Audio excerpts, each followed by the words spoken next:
আসসালামু আলাইকুম ভিউয়ার্স, আপনারা সবাই কেমন আছেন? আলহামদুলিল্লাহ, আল্লাহর রহমতে আমি ভালো আছি। আশা করছি আল্লাহর রহমতে আপনারাও সবাই ভালো আছেন। তো আজকে আমি আমার একটা পছন্দের সবজি রান্না করব। আশা করি শেষ পর্যন্ত আমার সাথেই থাকবেন।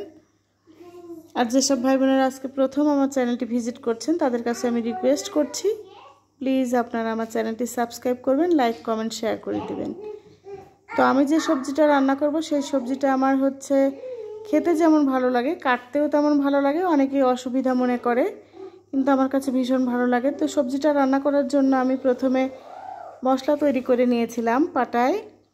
সাথে দিয়েছিলাম হচ্ছে পেঁয়াজ, রসুন, আদা, জিরা, আর সাথে দিয়েছিলাম সরিষা।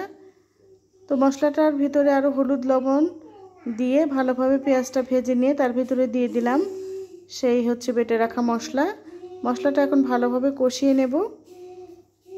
আমার আমার ক্যামেরাম্যান একটু অসুস্থ ছিল বলে ভিডিওটা ধরতে একটু দেরি হয়েছে।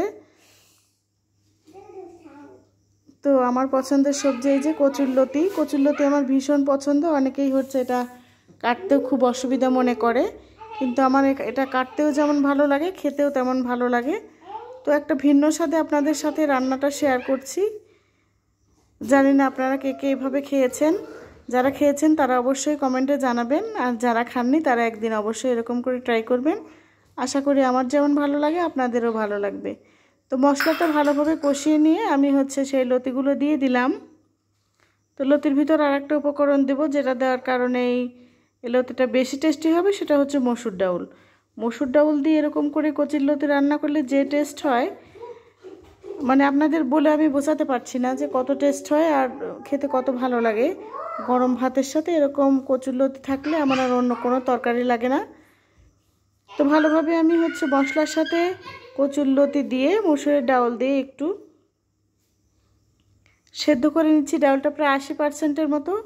তো ঢাকনা দিয়ে কষাতে কষাতেই কিন্তু ডাউলটা প্রায় আধা সিদ্ধ হয়ে যাবে। তারপরে সামান্য পরিমাণে একটু পানি অ্যাড করে দিতে হবে। যেসব ভাই বোনেরা আমার চ্যানেলটি সাবস্ক্রাইব করেছেন তাদেরকে আমার মন থেকে অনেক দোয়া এবং ভালোবাসা। আর যারা আমার চ্যানেলটা আজকে আমার ভিডিওটা দেখে সাবস্ক্রাইব করবেন তাদের জন্য রইল অনেক অনেক শুভকামনা এবং ভালোবাসা। আপনারা এভাবে আমাকে যদি সাপোর্ট দিয়ে যান তাহলে সামনের দিনে আমি এগিয়ে যেতে পারবো ইনশাল্লাহ। আশা করছি আপনারা এরকম করে আমার পাশেই থেকে যাবেন। তো ভালোভাবে কষিয়ে নিয়ে আমি হচ্ছে ঝোলের পানি দিয়ে দিয়েছি। এটা একেবারে শুকানো পর্যন্ত হচ্ছে জাল করে নিতে হবে। তারপরে কীরকম হয় আপনাদের একটু দেখিয়ে দেব। তো এই তরকারিটা খেতে কিন্তু আমার ভীষণ ভালো লাগে, আর আমার বাচ্চারাও পছন্দ করে এরকম করে মসুর ডাউল দিয়ে রান্না করলে।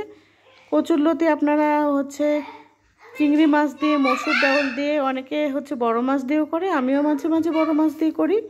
কিন্তু মসুর ডাউল দিয়ে রান্না করলে বাচ্চারা খেতে হচ্ছে বেশি পছন্দ করে বলে আমি মসুরের ডাউল দিয়ে রান্না করছি। আর আমার তো ভীষণ পছন্দ এই কচুরলতি। আমি যেভাবেই রান্না করি আমার কাছে খুব ভালো লাগে। চিংড়ি মাছ দিয়ে রান্না করলেও জমে যায়, মানে সব কিছুর সাথে মানানসই এই কচুরলতি। এক কথায় আমার খুব পছন্দের একটা তরকারি। তো ঝোলটা শুকিয়ে নেওয়া পর্যন্ত আমি জাল করে নেব। আমি যখন ভয়েস ওভার করি তখন আমার বাচ্চাটা খুবই ডিস্টার্ব করে, আপনারা কিছু মনে করবেন না প্লিজ। তো রান্না আমার হয়ে গেছে, আপনাদের একটু বাটিতে বেড়ে দেখাচ্ছি। আলহামদুলিল্লাহ, অনেক তৃপ্তি করে খেয়েছিলাম আমরা এই খাবারটা গরম ভাতের সাথে। আমার তো অনেক ভালো লেগেছে। সাথে থাকার জন্য আপনাদের অনেক অনেক ধন্যবাদ।